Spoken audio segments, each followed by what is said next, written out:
만약 당신이 20년 동안 사랑한 남편으로부터 이혼 서류를 받는다면 그것도 100억 원짜리 펜트하우스에서 그의 옆에 당신보다 30살이나 어린 여자가 서 있는 상황에서 말이죠. 당신은 어떻게 하시겠습니까? 오늘 이야기의 주인공 서은혜는 그 순간 모든 것을 잃었습니다. 아니, 정확히 말하면 모든 것을 빼앗겼습니다. 하지만 그녀가 선택한 것은 굴복이 아니었습니다. 바로 완벽한 복수였죠. 이 이야기는 단순한 불륜과 이혼의 이야기가 아닙니다. 한 여자가 20년간 숨겨온 능력으로 남편의 은밀한 비리를 파헤치고 그를 완전히 몰락시키는 치밀한 복수극입니다. 그리고 그 복수의 결과는 여러분의 상상을 훨씬 뛰어넘을 것입니다. 서울 한복판, 강남의 하늘을 뚫을 듯 솟은 펜트하우스에서 벌어진 이 충격적인 이야기. 과연 은혜는 어떻게 완벽한 복수를 성공시켰을까요? 그리고 그 복수의 대가는 무엇이었을까요?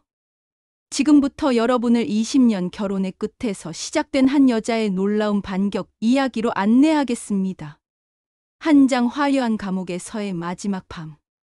서울 강남구 청담동 63층 펜트하우스의 통창을 통해 보이는 야경은 그야말로 환상적이었습니다. 한강이 은빛 리본처럼 흘러가고 네온 사인들이 다이아몬드처럼 반짝이는 이 도시의 정점에서 60세의 서은혜는 홀로 서 있었습니다. 그녀의 손에는 크리스탈 샴페인 잔이 들려 있었고 황금빛 액체가 거품을 내며 춤추고 있었습니다. 하지만 은혜의 표정은 이 화려한 야경과는 정반대로 어둡고 무겁기만 했다. 오늘은 2024년 12월 23일 크리스마스를 이틀 앞둔 이 밤에 은혜는 남편 김영호를 기다리고 있었습니다. 그녀의 시선이 거실 한편에 놓인 작은 배나무 조각상에 머물렀습니다. 20년 전 신혼 시절 영호가 직접 깎아서 선물해준 배나무 조각상. 이화, 백꽃처럼 순수하고 아름다운 당신을 위해서요. 영호가 그 조각상을 건네며 했던 말이 아직도 귀에 생생합니다. 현관문이 열리는 소리가 들렸습니다. 김영호가 거실로 들어섰고 그의 옆에는 28세의 이지연이 서 있었습니다. 영호 회사의 마케팅 팀장인 그녀의 젊고 아름다운 모습은 60세의 은혜를 초라하게 만들기에 충분했죠. 당신이 하고 싶은 말 알고 있어요. 이혼하자는 거죠? 은혜가 먼저 입을 열었습니다. 영호는 정중하게 서류 봉투를 건넸죠. 위자료는 100억 원으로 책정했어요. 100억 원. 대부분의 사람들에게는 꿈 같은 돈이었지만 은혜에게는 20년 결혼 생활을 돈으로 계산한 차가운 숫자일 뿐이었습니다.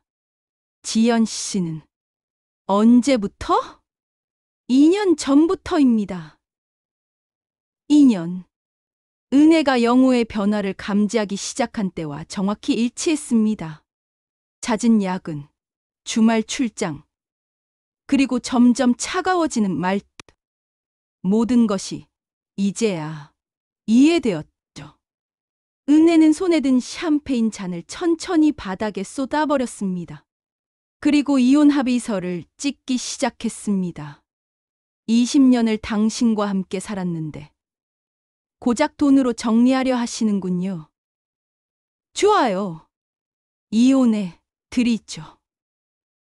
하지만 제 방식대로 할 겁니다. 은혜는 약지에서 순금 반지를 빼내어 탁자 위에 놓았죠. 이 집도, 돈도, 모든 것도 가져가세요. 저는 이것만 가져갈게요. 은혜가 가리킨 것은 배나무 조각상이었습니다. 영호는 아내가 이렇게 순순히 포기할 줄 몰랐습니다. 하지만 은혜의 진짜 전쟁은 이제 막 시작된 것이었죠. 두 장 20년 전 순수했던 시작과 복수의 준비.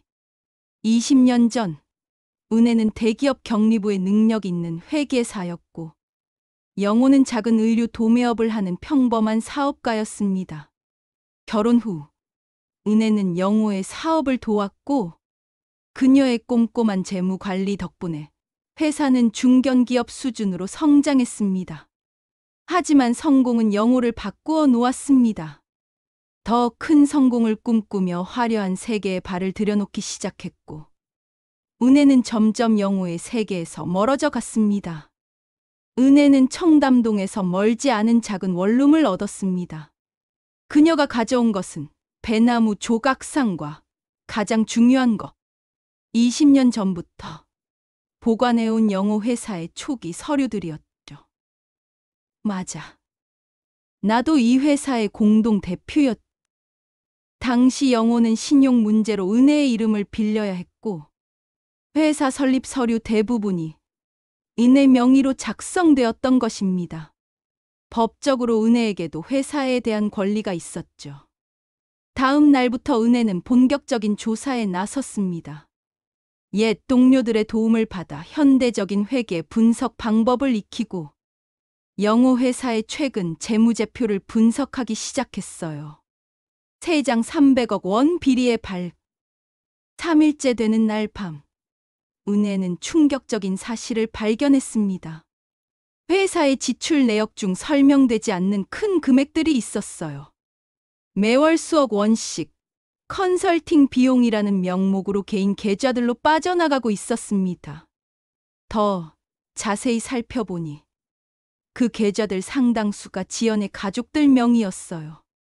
지연의 아버지, 어머니, 남동생까지 모두 영호의 회사에서 거액을 받고 있었습니다. 명백한 배임이야.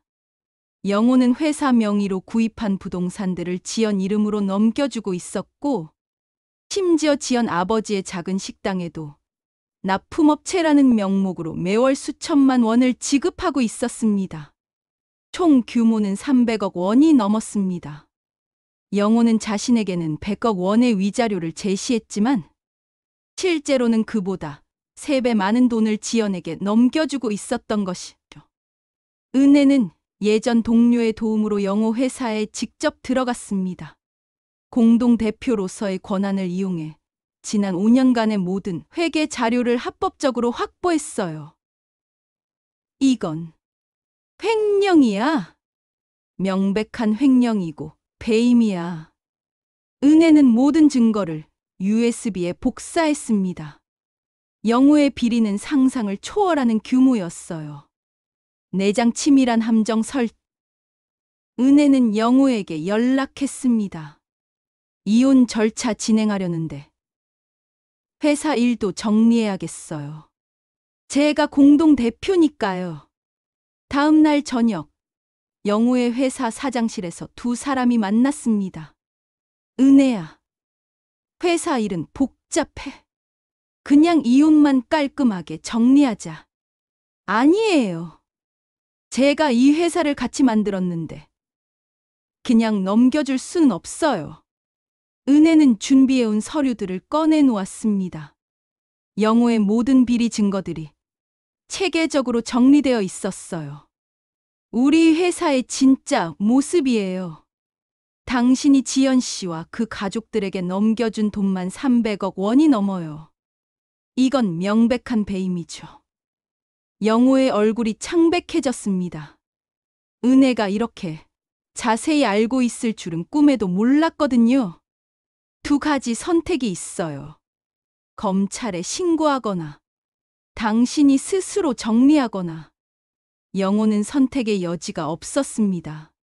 결국 모든 것을 자백하는 서류를 작성했습니다. 하지만 은혜는 그 서류를 받고도 만족하지 않았습니다. 미안하지만 저는 당신을 믿을 수 없어요. 20년을 속여온 사람을 어떻게 믿겠어요? 저는 이 자료를 검찰에 제출할 거예요. 5장 몰락과 배신. 다음 날 은혜는 모든 증거 자료를 검찰에 제출했습니다. 동시에 국세청에도 신고했어요. 검찰 수사는 신속하게 진행되었습니다. 은혜가 제공한 증거들이 너무나 명확했거든요. 언론에서도 이 사건에 주목하기 시작했습니다. 강남 펜트하우스 부부의 이혼 소송에서 300억 원대 횡령 사건 발각. 영호는 하루아침에 성공한 사업가에서 범죄 용의자가 되어버렸어요. 거래처들이 손을 떼기 시작했고 주가는 폭락했습니다. 더 큰 충격은 지연의 배신이었습니다. 검찰 수사가 시작되자마자 그녀는 영호와의 관계를 완전히 정리했어요.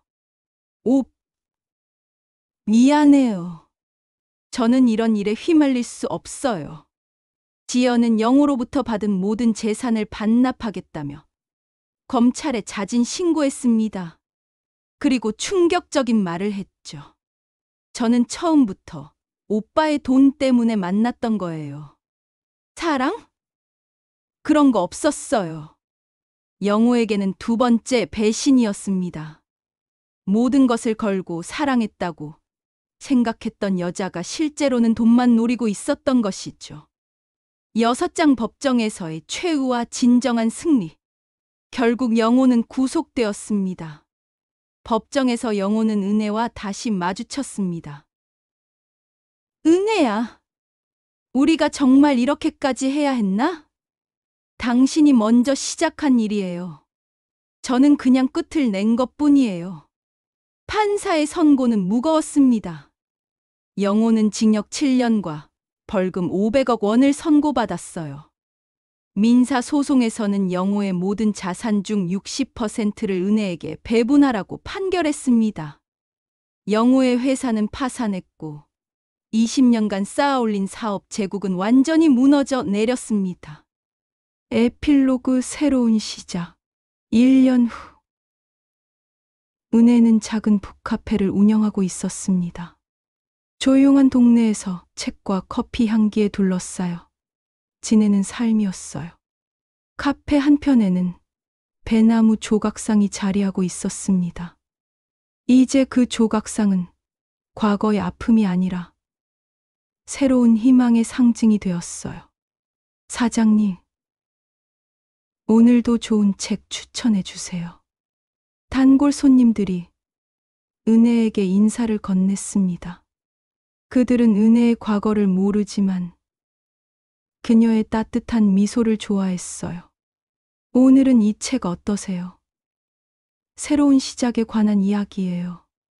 60세에 시작한 새로운 인생. 화려하지는 않지만 진실한 이 삶이 은혜에게는 그 어떤 펜트하우스보다도 소중했습니다. 저녁이 되어 카페 문을 닫을 시간이 되었습니다. 은혜는 배나무 조각상을 쓰다듬으며 조용히 중얼거렸어요. 고마워. 영호야. 당신 덕분에 나는 진짜 나를 찾을 수 있었어. 복수는 끝났습니다. 하지만 은혜의 진짜 인생은 이제 막 시작된 것이었죠. 강남 펜트하우스의 화려한 야경보다도 작은 북카페에서 바라보는 평범한 석양이 더 아름답다는 것을 은혜는 이제 알고 있었습니다. 그리고 그녀는 마침내 자유로웠습니다. 진정한 의미에서 말이에요.